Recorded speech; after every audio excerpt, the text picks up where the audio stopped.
ফাস্টফুডের দোকানওয়ালারা যদি না থাকতো তাহলে কত অলস মানুষ রাতে না খেয়ে ঘুমোতো তা হিসেববিহীন।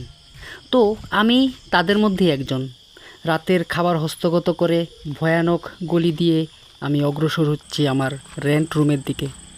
মাঝে মধ্যে 2-4টে পেট্রোল চালিত দ্বিচক্র যান পার হচ্ছে। পৌঁছলাম একটা শ্মশানের পাশে। দেখলাম দুজন র এজেন্ট সিক্রেট ফাইল আদান প্রদান করছে। তারা যদি আমাকে দেখে ফেলে তাহলে খুব ভেজাল হবে, কারণ তারা জানে না আমিও একজন র এজেন্ট। তো আমার অত্যন্ত সিক্রেট রেন্ট রুমের আঙিনার কাছাকাছি পৌঁছতেই দেখলাম কয়েকটা এলিয়েনের অজস্র পায়ের ছাপ। হয়তো আমার পাঠানো সিগন্যাল তাদের স্পেসশিপে ধরা দিয়েছে। একটু এগোতেই পেছন ফিরে দেখলাম ঠিক তাই, লাল লাল বড় বড় ঝলমল দুটি চোখ আমাকে ফলো করছিল। তারপর তাদের আমার কাছে ডেকে নিলাম।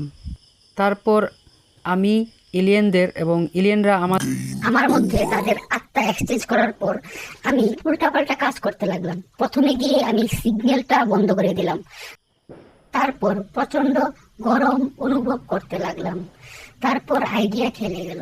জয়গুরু বলে আমি আমার টেবিল ফ্যানের সুইচ অন করলাম। তো টেবিল ফ্যানের সুইচ অন করার পর বাতাসে বেডশিট উড়ে যেতে লাগলো, সেটাই কিছুক্ষণ লক্ষ্য করলাম।